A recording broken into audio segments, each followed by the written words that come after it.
Yeah, what's up guys? Dahil nga maulan ngayon, magluluto tayo ng sinigang. Pero ang gagawin natin, ikikrispy natin yung pork. Ayan. Ang ginawa ko dito guys, nagpakulo muna ako ng tubig at nilagay ko yung mga sangkap guys, kagaya ng mga gabi at sibuyas, kamatis at bawang.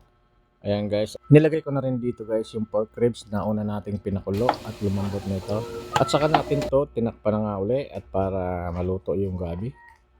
At sa ngayon guys, ginagawa ko, pinapamantika ko yung pork liempo para naman makakalabas yung mga mantika niya, di ba? At cholesterol to. At ang gagawin natin dito guys, ipapa-crispy muna natin to. At sa mga oras na ito, medyo crispy na nga yung ating pork liempo.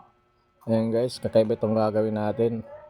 So kung titingnan nyo guys, maraming mantika ang nawala.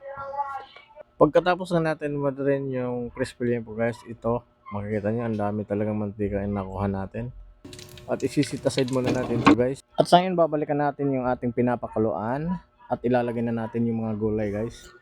At pakukuluan pala natin to guys hanggang sa maluto lahat ng mga gulay. At syempre guys, ilalagay na rin natin dito yung pampaasim. At titimplahan na rin natin to ng pampalasa para masarap, di ba? At huli ko nang inilagay dito yung kangkong para hindi naman siya ma-overcook.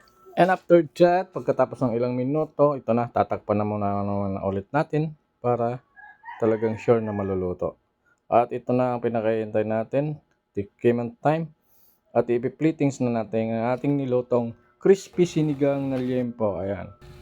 Yan guys. Sana may matutunan kayo sa video ito. At kung nakaabot ka sa part ng video na ito, paki-comment naman dyan kung taga saan ka. At para malaman natin kung saan nakarating ang ating video. Ayan.